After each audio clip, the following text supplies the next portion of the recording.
अस्सलाम वालेकुम दोस्तों, उम्मीद है आप सब खैरियत से होंगे। अल्लाह ताला आपको हमेशा खुश रखे, हर गम, हर बीमारी और हर साये से आपको महफूज रखे। तो दोस्तों, आज की कहानी बहुत ही ज़्यादा ख़तरनाक और दिल दहला देने वाली है। ये मुझे हमारी सब्सक्राइबर आयशा बहन ने खुद लिखी है और ये वाक़या आयशा की अपनी फ़ैमिली के साथ पेश आया है। बिल्कुल सच, बिल्कुल वैसा जैसा उनके साथ हुआ। कहानी शुरू करने से पहले गुजारिश है कि आयतुल कुर्सी या सूरतुन नास पढ़ लें, क्योंकि जब हम ऐसी चीज़ों का जिक्र करते हैं तो वो बहुत खामोशी से हमारे करीब आ जाती हैं। तो आइए शुरू करते हैं आज की सच्ची कहानी। आयशा बहन की ज़बानी। अस्सलाम वालेकुम, मेरा नाम आयशा है और मैं एक हाउसवाइफ हूँ। ये वाक़या मेरे शौहर के साथ पेश आया और मेरी आंखों के सामने जो कुछ हुआ आज तक भुला नहीं सकी। हम पहले जॉइंट फैमिली में रहते थे, सब कुछ नॉर्मल था, लेकिन मेरे शौहर की जॉब की तब्दीली की वजह से हमें कराची के इलाके मलीर में शिफ्ट होना पड़ा। हमें जो घर मिला वो देखने में बहुत खूबसूरत था, कुशादा, साफ सुथरा, बिल्कुल नए जैसा। लेकिन एक बात थी जो पहले दिन से मेरे दिल को खटने लगी। हमारे घर के बिल्कुल सामने एक पुराना कब्रिस्तान था। मैंने पहले दिन ही कहा, ये जगह अजीब सी लग रही है, पता नहीं क्यों दिल घबरा रहा है। लेकिन शौहर ने कहा, ऐसा कुछ नहीं है आयशा, ये तुम्हारा वहम है। पहले दिनों में सब ठीक रहा, लेकिन जैसे जैसे दिन गुजरने लगे मेरे अंदर की बेचैनी बढ़ने लगी। हर शाम जैसे ही सूरज गुरूब होता, घर की फ़ज़ा बदल जाती, हवा में एक अजीब सी ठंडक आती और कब्रिस्तान की तरफ से कुछ ऐसा महसूस होता जैसे कोई हमें देख रहा हो। एक रात मेरी आंख अचानक खुल गई। मेरे कमरे की खिड़की से मुझे ऐसा लगा जैसे बाहर कोई खड़ा है। मैंने पर्दा हटाया और मुझे लगा कि एक साया कब्रिस्तान की तरफ से हमें देख रहा है। मेरा दिल ज़ोर ज़ोर से धड़कने लगा। मैंने फ़ौरन अपने शौहर को जगाया और कहा, जागें, बाहर कोई है, मैंने खुद देखा।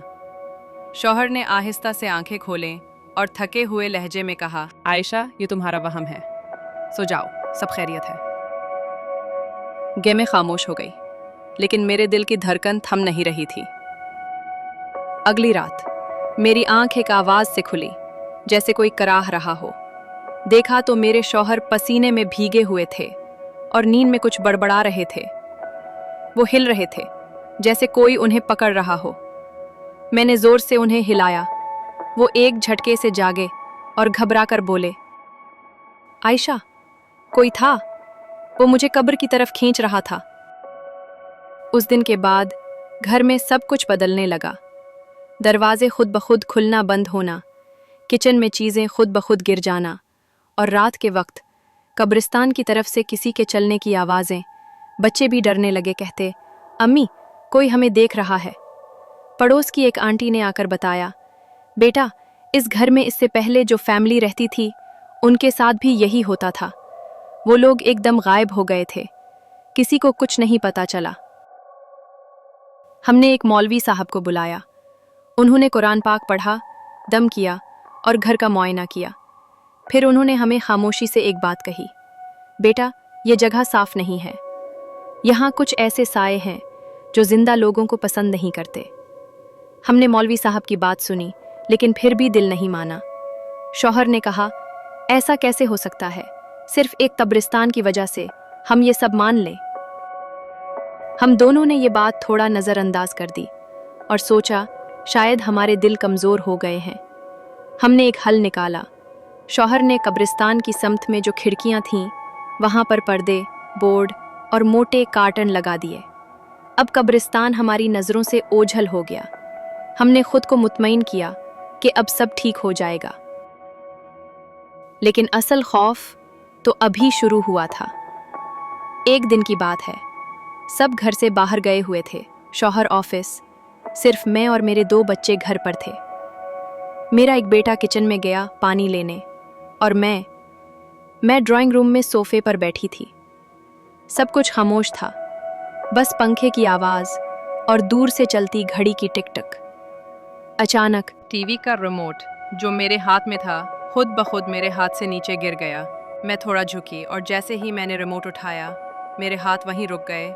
मेरे सामने बस कुछ ही कदमों के फासले पर एक साया खड़ा था, सियाह रंग, धुआं सा, जैसे कोई धुंध, और सबसे खौफनाक बात, उसकी आंखें लाल जलती हुई जैसे आग के अंगारे। मेरी आवाज़ बंद हो गई, सांस अटक गई, मेरे जिस्म का रवा रवा कांप रहा था। मैं न चीख सकी न हिल सकी, बस बैठे बैठे उस साये को अपनी आंखों से घूरते हुए मौत को बिल्कुल करीब महसूस कर रही थी।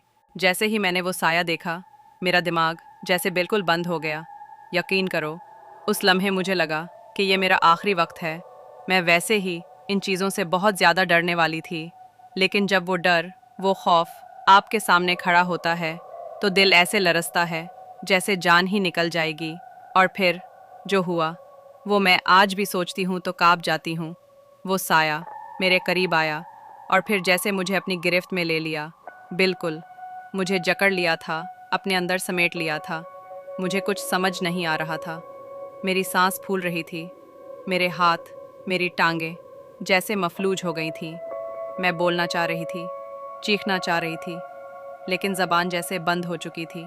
मैं उस साये के अंदर जैसे कैद हो चुकी थी। और तब मुझे याद आया, मैंने एक वक्त में दीनी तालीम हासिल की थी, मैं आलमा रही हूँ। वहीं इसी लम्हे मेरी रूह ने हिम्मत पकड़ी। मैंने अपने दिल में पढ़ना शुरू किया, आयतुल कुर्सी, सूरतुल फलक, सूरतुन नास। पहले ज़बान हिलने नहीं दे रहा था, लेकिन मैंने दिल में धड़कन के साथ पढ़ा, और जितना मैं पढ़ती गई उतना वो साया कमज़ोर होता गया। फिर वो जैसे पीछे हटने लगा, धुंध की तरह तहलील होता गया और आहिस्ता आहिस्ता नाबूद हो गया। उस लम्हे के बाद मुझे यकीन हो गया, ये कोई वहम, कोई ख्वाब नहीं था, ये साया हकीकत था। और अगर उस लम्हे अल्लाह का कलाम ना होता तो शायद आज मैं ज़िंदा ना होती। जब मेरे शौहर घर वापस आए तो मैंने उन्हें सब कुछ बता दिया, एक एक बात, एक एक लम्हा जो मेरे साथ हुआ, जो मैंने महसूस किया। मैंने तफसील से उनके सामने रख दिया। वो खुद भी चूंग गए, परेशान हो गए, कहने लगे, हमें एक लम्हा भी इस घर में और नहीं रुकना चाहिए। इसी रात, जी हाँ, इसी रात हमने वो घर छोड़ दिया। हमारे पास उस वक्त कोई नया घर तैयार नहीं था, ना कोई वक्त था कि आराम से सोचें, प्लान करें या कोई फ़ैसला करें। बस एक ही बात थी, किसी तरह इस जगह से निकलना है। हमने अपने रिश्तेदारों से राब्ता किया। अल्हम्दुलिल्लाह उनका एक खाली मकान था जो उन्होंने कुछ दिनों के लिए हमें रेंट पर दे दिया। हमने वहीं गुजारा शुरू कर दिया। कुछ दिन वहाँ गुजारे, फिर हमने अपना नया घर खुद से अरेंज किया और वहाँ मुकम्मल तौर पर शिफ्ट हो गए। लेकिन एक बात बताऊँ, हम इस पुराने घर में वापस नहीं गए, हत्ता कि अपना सामान लेने भी नहीं। हम इस हद तक डर चुके थे कि मेरे शौहर ने कुछ वर्कर्स को भेजा और वही लोग जाकर हमारा सारा सामान लेकर आए। मैं उस मकान की शक्ल भी नहीं देखना चाहती थी और ना दोबारा कब्रिस्तान की तरफ मुंह करके सांस लेना चाहती थी। आज जब मैं ये सब आपको बता रही हूँ तो यकीन करें, मेरी सांसें रुक रुक कर चल रही हैं। ऐसा लगता है कि अगर उस रात अल्लाह मेरे साथ ना होता तो शायद मैं आज जिंदा ना होती। मेरा दिल आज भी उस लम्हे को याद करता है जब मुझे लगा था कि मैं बस गई, अब मौत सामने है, लेकिन अल्लाह रब्बुल इज़्ज़त ने अपने फजल से मुझे बचा लिया। दोस्तों, ये थी हमारी आज की कहानी। उम्मीद है आपको पसंद आई हो गई। अगर वाकई पसंद आई हो तो प्लीज़ वीडियो को लाइक करें, कमेंट करें, शेयर करें और चैनल को ज़रूर सब्सक्राइब करें। आपका एक लाइक, एक सब्सक्रिप्शन मेरे लिए बहुत बड़ी हौसला अफजाई है। और अगर खुदा न खास्ता वीडियो पसंद ना भी आई हो, तब भी याद रखें, हमने उसे दिल से और मेहनत से बनाया है। आपकी सपोर्ट ही हमारे लिए सब कुछ है। अगर आपके साथ भी कभी कोई ऐसा अजीब, पुरस्कार या खौफनाक वाक़या पेश आया है तो कमेंट में ज़रूर बताएं। हम खुद आपसे राब्ता करेंगे, आपकी ज़बानी वो वाक़या सुनेंगे और उसे आपके नाम के साथ अपने चैनल पर पेश करेंगे। तो मिलते हैं इंशाअल्लाह अगली खौफनाक और सच्ची कहानी के साथ। तब तक के लिए अल्लाह हाफिज़ और अपना बहुत सारा ख्याल रखें।